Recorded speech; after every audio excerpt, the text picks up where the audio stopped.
How to read an MRI brain in 60 seconds. Let's go. So the first thing I open in MRI brain is the diffusion weighted imaging.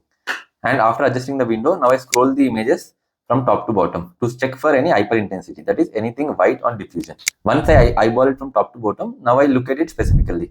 Now I'm looking at the cerebellum for any diffusion restriction, then I look at the brainstem, then coming to cerebrum, I compare it from right to left.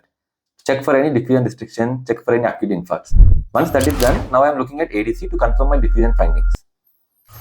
So next I come to FLAIR to check for any white matter abnormalities.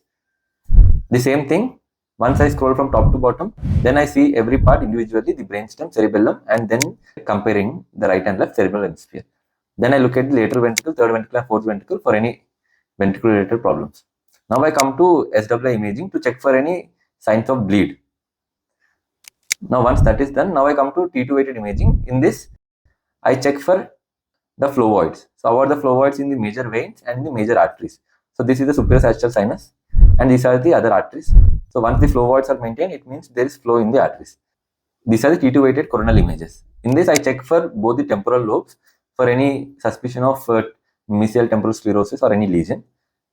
Lastly, I come to the sagittal T2 weighted images. In this, first I check for the cervicomedullary junction to see for any diseases in the junction. Then I check the transverse sinus for any sinus abnormalities. After that, I check the pituitary gland and the sella and any other signs of intracranial hypotension. And that, my friends, is how you read a MRI brain in 60 seconds.